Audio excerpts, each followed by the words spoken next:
Hello అండి, అందరికీ నమస్కారం. Welcome back to our channel. ఈరోజు మన రెసిపీ వచ్చేసి చికెన్ దమ్ బిర్యానీ హైదరాబాదీ స్టైల్లో. ఈ రెసిపీ అయితే మన ఛానల్లో ఆల్రెడీ ఉంది. కొత్తగా మన ఛానల్ చూస్తున్న వాళ్ళ కోసం అయితే మళ్ళీ పోస్ట్ చేస్తున్నాను. ఇక్కడైతే నేను చికెన్ అనేది కొంచెం డిఫరెంట్ ప్రాసెస్లో మ్యారినేషన్ చేశాను.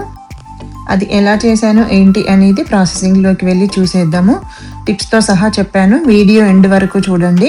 అలాగే మీకు కనుక వీడియో నచ్చితే లైక్ చేయండి, షేర్ చేయండి, కమెంట్ చేయండి, సబ్స్క్రైబ్ కూడా చేసుకోండి. ఇక్కడ నేను చెప్పే కొలతలన్నీ అయితే 1 కేజీ చికెన్ కోసం చెప్తున్నాను. ఇక్కడ 1 కేజీ చికెన్ తీసుకొని శుభ్రంగా కడిగి పెట్టుకొని దీంట్లోకి 1.5 టేబుల్ స్పూన్ ఉప్పు, 1.5 tablespoon Kashmiri chilli powder, 1/2 teaspoon పసుపు, 2 టేబుల్ స్పూన్లు అల్లం వెల్లుల్లిపాయ పేస్ట్ వేసుకొని ఇవి ముక్కలకి బాగా పట్టేలాగా స్లోగా మర్దన చేసుకుంటూ అన్ని ముక్కలకి పట్టేలాగా కలుపుకోవాలి. ఇలా చేయడం వల్ల ఈ ముక్కకి ఉప్పు కారం అనేది బాగా పట్టుకొని మనకి ముక్క అనేది చాలా టేస్టీగా ఉంటుంది. ఇలా అన్ని ముక్కలకి అప్లై అయ్యేలాగా కలుపుకొని ఈ చికెన్ని కనీసం ఒక అరగంట పాటైనా పక్కన పెట్టుకోవాలి. టైం ఉంటే కనుక గంట సేపు అయినా సరే పెట్టుకోవచ్చు. ఇదైతే మనం పక్కన పెట్టేసుకొని ఇప్పుడు మిగతా ప్రాసెసింగ్లోకి వెళ్ళిపోదాము. ఇక్కడైతే నేను 1 కేజీ బాస్మతి రైస్ తీసుకుంటున్నాను. మీకు కనుక ముక్కలు ఎక్కువగా ఉండాలి, రైస్ తక్కువగా ఉండాలి అనుకుంటే ఇంకా కొంచెం తగ్గించైనా వేసుకోవచ్చు. 3/4 కిలో రైస్ అయినా సరే వేసుకోవచ్చు. ఈ బియ్యంని 2-3 సార్లు కడిగి మళ్ళీ నీళ్లు పోసేసి 1 గంట సేపు నానబెట్టుకోవాలి. ఇలా నానబెట్టుకోవడం వల్ల మనకి రైస్ అనేది విరిగిపోకుండా చక్కగా ఉడుకుతుంది. ఇక్కడైతే నేను ఇక్కడ చూపించినట్టుగా 2 పెద్ద సైజు ఆనియన్ తీసుకొని కట్ చేసుకొని ఇక నేనైతే ఫ్రైడ్ ఆనియన్ చేసి పక్కన పెట్టుకుంటున్నాను. ఇక్కడ నేను చూపిస్తున్నాను కదా, ఈ స్టేజ్లోనే తీసేసుకోవాలి. నేను మీకు చూపించడం కోసమని ఇంకా కొంచెం ఎక్కువ ఫ్రై చేశాను. అలా చేయడం వల్ల ఏంటంటే తర్వాత కలర్ మారిపోతాయి. ఇంకా ఇక్కడైతే నేను ఒక 8 పచ్చిమిరపకాయలు, ఒక 300 గ్రాముల పెరుగు, కొద్దిగా ఒక 3/4 మనం వేయించుకున్న దాంట్లో ఒక 3/4 ఫ్రైడ్ ఆనియన్ వేసుకొని మిక్సీ పట్టుకుంటున్నాను.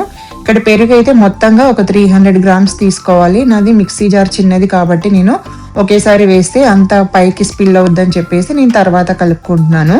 మీరు ఒకేసారి అయినా వేసి మిక్సీ పట్టుకోవచ్చు. మనం హోల్ గరం మసాలా తీసుకుందాము. ఇక్కడ నేనైతే 2 గిన్నెల్లో పెట్టుకుంటున్నాను. ఎందుకంటే ఒకటి చికెన్లోకి, ఒకటి అన్నం ఉడికించుకోవడానికి, రెండిట్లోనూ ఈక్వల్ క్వాంటిటీ తీసుకుంటున్నాను.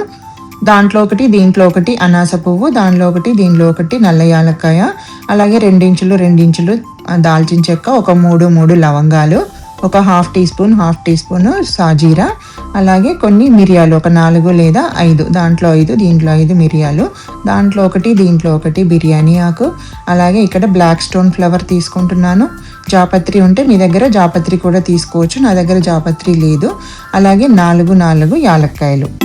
ఇప్పుడు మనం ముందుగా ఉప్పు కారాలు పట్టించి పక్కన పెట్టుకున్నాం కదా చికెన్, దాంట్లోకి 1 టేబుల్ స్పూన్ ధనియాల పొడి, ఒక 1/2 టీ స్పూన్ గరం మసాలా, 2 టీ స్పూన్లు బిర్యానీ మసాలా, అలాగే మనం ఇందాక పక్కన పెట్టుకున్నాం కదా హోల్ గరం మసాలాలు, అవి కూడా వేసేసుకొని మనం ముందుగా మిక్సీ పట్టి పెట్టుకున్నాం కదా పచ్చిమిరపకాయలు, బ్రౌన్ ఆనియన్, పెరుగు వేసి అది కూడా వేసుకోవాలి. అలాగే 2 నిమ్మకాయల రసం వేసుకోవాలి.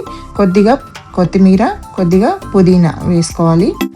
ఇప్పుడు దీంట్లోకి మనం ముందుగా ఆనియన్స్ ఫ్రై చేసుకున్నాం కదా, దాంట్లోంచి ఒక 5-6 టేబుల్ స్పూన్ల వరకు నూనె వేసుకొని ఇవన్నీ బాగా కలిసేలాగా మంచిగా కలిపి పక్కన పెట్టుకోవాలి.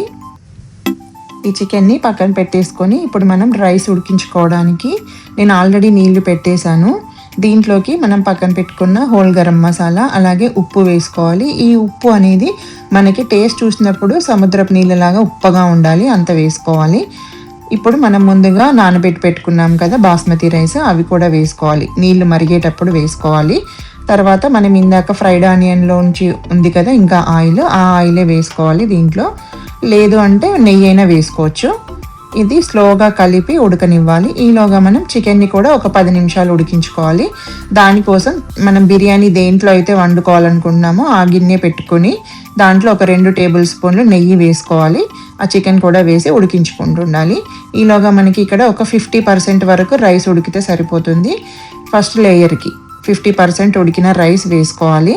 ఇలా వేసుకున్నాక దీనిపై నుంచి కొద్దిగా బ్రౌన్ ఆనియన్, కొద్దిగా కొత్తిమీర, పుదీనా సన్నగా కట్ చేసుకుని ఉంటాయి కదా, అవి వేసుకొని నేను ఇది ముందుగానే గోరువెచ్చని పాలల్లో సాఫ్రాన్, కుంకుమ పువ్వు కలిపి పెట్టుకున్నాను. ఆ పాలు వేసుకుంటున్నాను. అలాగే ఈలోగా మనకి ఈ రైస్ అనేది ఇంకా ఒక 10% అంటే 60% వరకు ఉడుకుంటుంది. ఈ 60% ఉడికిన రైస్ని పైన లేయర్గా వేసుకోవాలి. ఇలా మిగతా మొత్తం రైస్ అంతా వేసేసుకొని తర్వాత సేమ్ మళ్ళీ బ్రౌన్ ఆనియన్, పుదీనా, కొత్తిమీర, మనం ఇందాక పాలు ఉన్నాయి కదా, ఇంకా సాఫ్రాన్ మిల్క్ అవి కూడా వేసుకోవాలి. 1 టేబుల్ స్పూన్ నెయ్యి లేదా 2 టేబుల్ స్పూన్ల వరకైనా వేసుకోవచ్చు. ఆయిల్ తగ్గించుకొని నెయ్యి కూడా ఎక్కువ వేసుకోవాలనుకుంటే వేసుకోవచ్చు. అలాగే ఇక్కడ ఫాయిల్ పెట్టేసి మూత గట్టిగా పెట్టేసి ఒక 5 నిమిషాలు మీడియం ఫ్లేమ్ పైన, తర్వాత ఒక 20 నిమిషాలు లో ఫ్లేమ్లో దమ్ చేసుకోవాలి. స్టవ్ ఆఫ్ చేశాక ఒక అరగంట పాటు దీన్ని డిస్టర్బ్ చేయకుండా పక్కన పెట్టేసుకోవాలి. ఇప్పుడు ఇక్కడ చూస్తున్నట్లయితే నేను ఒక అరగంట తర్వాత తీస్తున్నాను. ఇక్కడ చూసారు కదా, మనకి రైస్ కూడా ఎంత పొడి పొడిగా ఉందో, ముక్క కూడా చాలా సాఫ్ట్గా ఉడికిపోతుంది. చాలా టేస్టీగా ఉంటుంది బిర్యానీ కూడా. మీరు కూడా ఒకసారి ట్రై చేసి ఎలా వచ్చిందో నాకు కమెంట్ సెక్షన్లో కమెంట్ చేయండి. అలాగే కొత్తగా మన ఛానల్ని చూస్తున్న వాళ్ళైతే ప్లీజ్ సబ్స్క్రైబ్ చేయండి. అలాగే ఆల్రెడీ సబ్స్క్రైబ్ చేసుకున్న వాళ్ళైతే లైక్ చేయండి, షేర్ చేయండి, కమెంట్ చేయండి. Thank you for watching. ఇలాగే సపోర్ట్ చేస్తూ ఉండండి. Thank you.